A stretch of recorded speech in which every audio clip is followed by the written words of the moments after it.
اعوذ باللہ من الشیطان الرجیم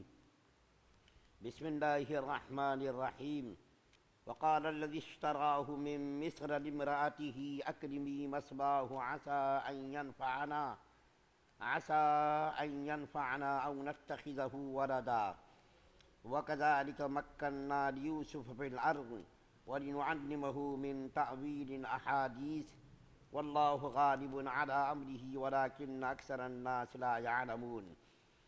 ولما بلغ أشده آتيناه حكما وعلما وكذلك نجزي المحسنين۔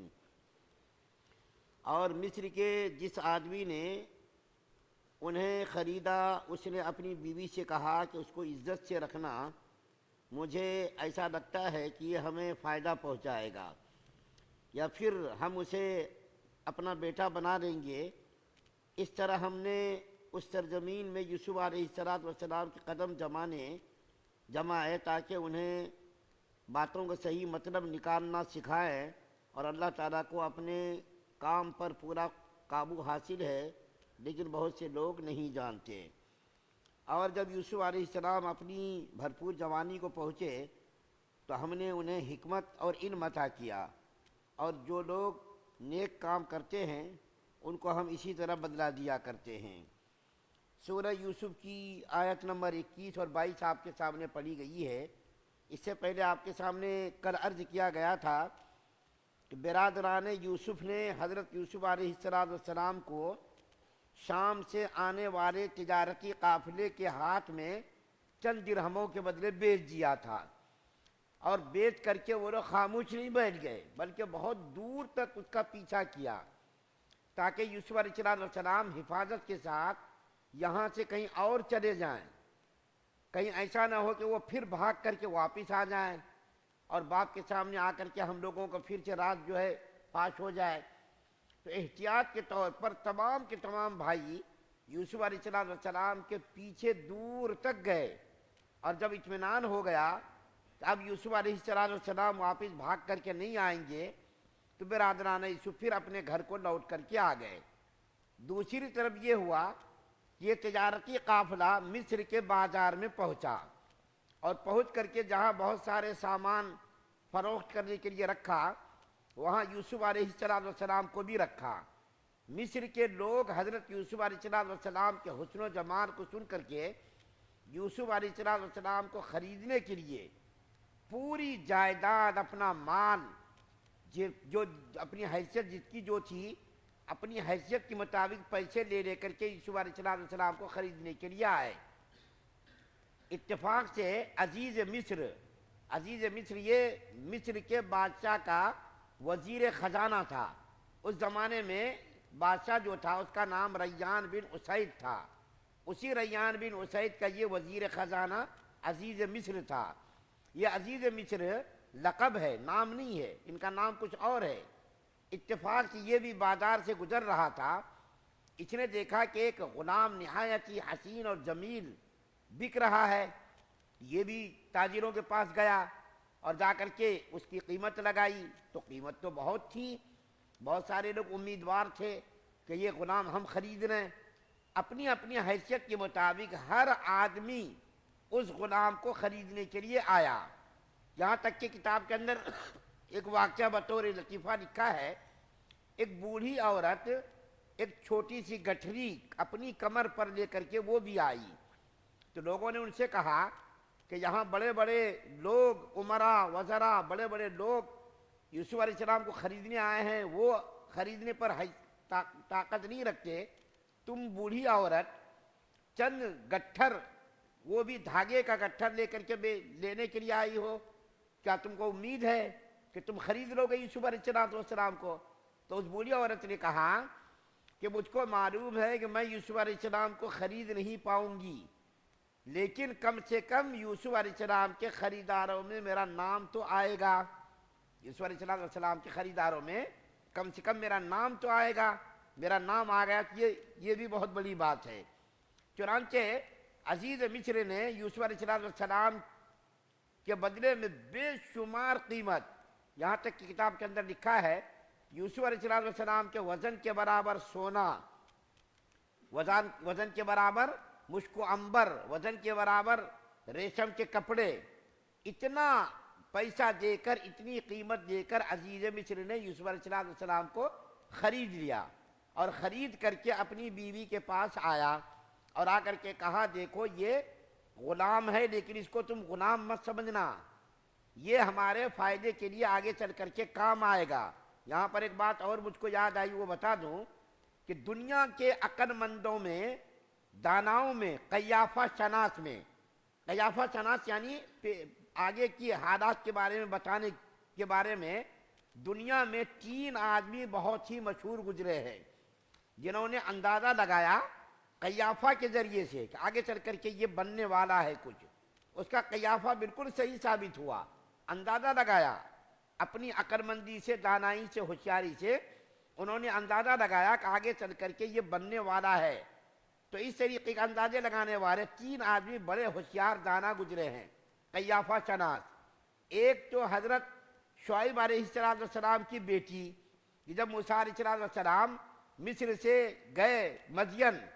اور مدین گئے تو یوسف علیہ السلام، موسیٰ علیہ السلام وہاں گئے تو دیکھا کہ کچھ لوگ پانی پلا رہے اپنے جانوروں کو، اور 2 لڑکیاں بالکل بھولی بھاری معصوم صفت بچیاں بالکل کنارے کھڑی ہیں۔ تو موسیٰ علیہ السلام نے ان سے پوچھا کہ تم یہاں دونوں کیوں کھڑی ہو، پانی کیوں نہیں پلاتی ہو؟ تو دونوں لڑکیوں نے کہا کہ یہاں بہت بھیڑ ہے، اس بھیڑ کے چھٹنے کے بعد ہم اپنے جانوروں کو پانی پلائیں گے۔ تو موسیٰ علیہ السلام نے اکیلے پورے مجمع کو تتر بتر کر کر کے پانی نکال کر کے ان کے جانوروں کو پانی پلا دیا۔ جب وہ دونوں بچیاں اپنے گھر جلدی پہنچی تو باپ نے پوچھا شعیب علیہ السلام نے کہ آج تم جلدی کیوں آ گئی ہو؟ تو انہوں نے پورا واقعہ بیان کیا کہ ایک اجنبی مسافر آیا تھا، اس آدمی نے ہم لوگوں کے جانوروں کو پانی پلا دیا۔ تو ایک بیٹی نے کہا، شعیب علیہ السلام کی ایک بیٹی نے، یا ابت استاجرہ ان خیر من استاجرت القوی الامین، اے میرے ابا ایک ایسے آدمی کو نوکر رکھ لیجئے، ملازم، جو نہایت ہی امانت دار اور قوی آدمی ہو۔ اس لڑکی نے اندازہ لگایا تھا موسیٰ علیہ السلام کے بارے میں، اور آگے چل کر کے موسیٰ علیہ السلام ویسے ہی بنے۔ اللہ تعالیٰ نے اس لڑکی کو ایسی دانائی اور ہوشیاری دی تھی۔ اور دوسرا یہ کہ یہی یوسف علیہ السلام کے بارے میں عزیز مصر نے کہا تھا کہ اس کو ہم اپنا بیٹا بنا دیں گے، یا تو یہ میرے فائدے کے لیے کام آئے گا، اس کو اچھی طریقے سے رکھو، اس کو اچھی طریقے سے کھانے کا ان کے لیے انتظام کرو، ان کے رہنے کا انتظام کرو، بندوبست کرو۔ تو یہ عزیز مصر کا اس کی عقل اور دانائی کے بارے میں لکھا ہے۔ تیسرا ابو بکر صدیق رضی اللہ تعالیٰ عنہ کے بارے میں لکھا ہے کہ جب ابو بکر صدیق رضی اللہ تعالیٰ عنہ کا آخری وقت آیا تو لوگوں نے پوچھا کہ آپ اپنے بعد کس کو اپنا نائب بنا رہے ہیں، اپنا جانشین بنا رہے ہیں؟ تو ابو بکر صدیق رضی اللہ تعالیٰ عنہ نے کہا کہ میں اپنے بعد حضرت عمر فاروق رضی اللہ تعالیٰ عنہ کو اپنا جانشین بنا رہا ہوں۔ تو لوگ حضرت عمر فاروق رضی اللہ تعالیٰ عنہ کے جلال کے بارے میں اور سخت مزاج کے بارے میں واقف تھے کہ یہ تو بہت جلالی آدمی ہے، بہت غصے والے آدمی ہیں، اگر یہ خلیفہ بن گئے تو ہم لوگوں کو پھر خیر نہیں ہے، ذرا سی بات پر مارنے توڑنے پر اتر جاتے ہیں۔ تو لوگوں نے کچھ اشکال کیا کہ آپ ایسے آدمی کو خلیفہ بنا رہے ہیں اپنے بعد، خدا کے یہاں جا کر کے کیا جواب دیں گے؟ تو ابو بکر صدیق رضی اللہ تعالیٰ عنہ نہایت ہی بیمار تھے، کمزور تھے، لیٹے ہوئے تھے، اٹھ کر کے بیٹھ گئے اور وہ کہا خدا کی قسم اللہ تعالیٰ جب مجھ سے پوچھے گا قیامت کے دن کہ اے ابو بکر اپنے بعد تم نبی اکرم صلی اللہ علیہ وسلم کی امت کی نگرانی کے لیے، حفاظت کے لیے، اس کی نگہداشت کے لیے کس کو تم نے خلیفہ بنایا، تو میں کہوں گا کہ مخلوق میں سب سے بہترین آدمی، ابو بکر صدیق رضی اللہ تعالیٰ عنہ کہہ رہے ہیں کہ امت میں سب سے بہترین آدمی جو تھا اس کو میں خلیفہ بنا کر کے آیا ہوں۔ ابو بکر صدیق رضی اللہ تعالیٰ عنہ کا یہ اندازہ بالکل صحیح ثابت ہوا۔ لوگ ڈر رہے تھے، لیکن بعد میں معلوم ہوا کہ ابو بکر صدیق رضی اللہ تعالیٰ عنہ کا یہ فیصلہ بالکل ہی درست تھا۔ حضرت عمر فاروق رضی اللہ تعالیٰ عنہ نے 10 سال میں ایسی خلافت قائم کی، ایسا عدل و انصاف قائم کیا کہ عیسائی علماء لکھتے ہیں کہ اگر اس قسم کا خلیفہ مسلمانوں کا کوئی اور ایک بن گیا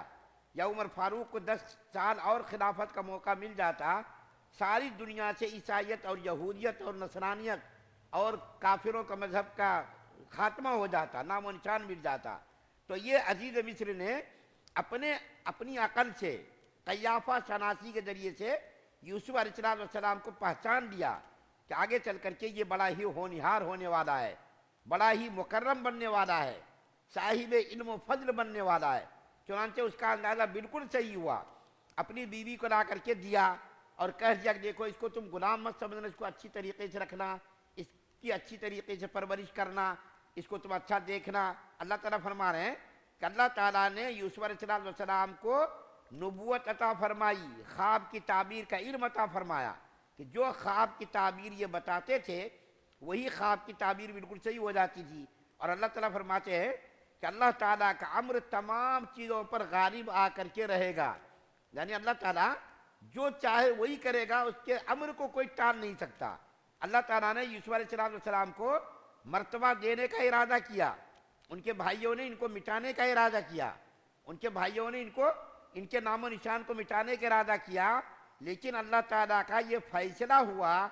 کہ یوسف علیہ السلام کو نبوت، خلافت اور حکومت اور دولت، عہدہ، منصب، جو بھی چیز ہو سکتی ہے اس کو ہم عطا فرمائیں گے۔ اللہ کے امر کو کوئی ٹال نہیں سکتا۔ آگے اللہ تعالیٰ لکھ رہے ہیں کہ یوسف علیہ السلام جب جوان رانا بن گئے اور حسن و جمال کا بالکل جو جوان آدمی ہوتا ہے، یوسف علیہ السلام بالکل جوان ہو گئے، تو اللہ تعالیٰ نے یوسف علیہ السلام کو نبوت بھی عطا فرمائی، اور جو ہے اللہ تعالیٰ نے ان کو جو ہے بہت ساری خوبیاں اور بہت سارے کمالات سے ان کو نوازا۔ تو عزیز مصر کا جو اندازہ تھا آگے چل کر کے بالکل صحیح ثابت ہوا کہ اللہ تعالیٰ نے عزیز مصر کا ان کے گھر کے اندر پرورش کرائی، اور عزیز مصر جب بادشاہ کے پاس جاتا تھا تو یوسف علیہ السلام کو ساتھ میں لے کر کے جاتا تھا، اور حکومت کے جو اسرار و رموز ہوتے ہیں، حکومت کے جو اسرار و رموز ہوتے ہیں وہ یوسف علیہ السلام کو سیکھنے کا موقع ملا، اور اسی درمیان میں ان کو بننے اور کچھ کرنے اور ان کے اندر صلاحیتیں پیدا ہوئی۔ تو یوسف علیہ السلام کو